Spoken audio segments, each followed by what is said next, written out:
my name is Sydney Maximetz, and today I'm going to be discussing Chapter 35, which is the standpoint theory. To jump right on into it, we're going to discuss the definition of standpoint. According to Griffin in 2012, the definition of standpoint is basically a place from which to critically view the world around us. So basically, it's like your own perception on things. This can also be known as, according to Griffin in 2012, it is known as perspective. It's known as viewpoint, outlook, or position. So the second concept is a feminist standpoint rooted in philosophy and literature. Basically, this section covered, it talked about how in 1807, George Hegel had analyzed the relationship between slaves and slaveholders and had found that when talking about certain things, it depended on the understanding of, like, their perspective. So basically what this meant was the slaveholders, they had the support of the society, which meant in turn that they had the correct reality. What this has to do with feminism is that women also experience this, as they've found that there's typically a male-centered bias, which basically kind of demeans the woman's perspective on things. So the third concept is women as a marginalized group. Basically, this section covered how there's a speech difference between men and women. According to Griffin in 2012, the speech difference is called relational dialectic of autonomy. And it discusses how men, whenever they speak, they attempt to accomplish tasks, they try to assert themselves, and they try to gain power, whereas women tend to build relationships, they're inclusive, and they value responsiveness. So the fourth concept is knowledge from nowhere versus local knowledge. According to Griffin in 2012, knowledge from nowhere is basically, it's value-free knowledge, and it's easily, obtainable. Local knowledge is knowledge that is unattainable unless you experience the situation yourself. So the fifth concept is strong objectivity, less partial views from the standpoint of women. According to Griffin in 2012, strong objectivity is basically a term that's used for marginalized groups whose experiences or perspectives have been ignored.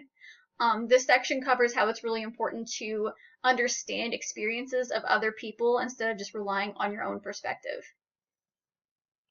The sixth concept is theory to practice communication research based on women's lives.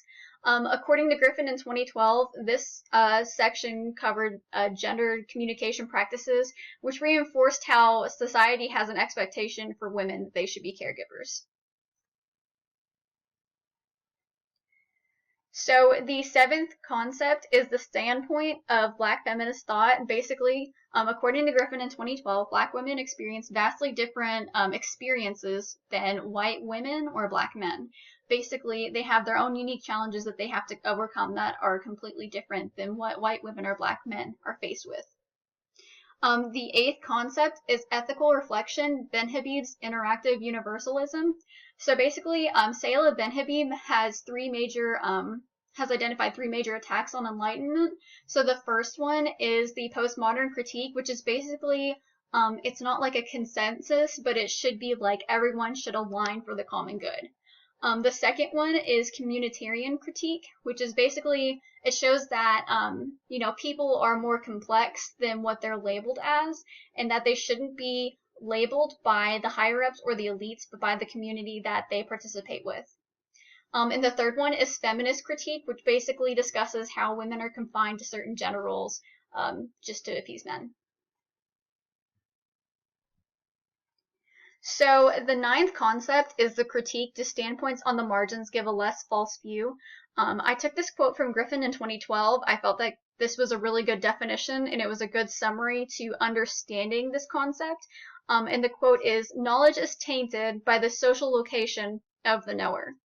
So this section basically discussed how one should really understand what one person is experiencing before they cast judgment. And the best way to do that is by understanding their perspective instead of just solely relying on their own. So to conclude, today I have discussed the 9 concepts of Chapter 35. Perspective is really important to help understand more things with context. And next time you cast judgment, just take a moment to consider their perspective.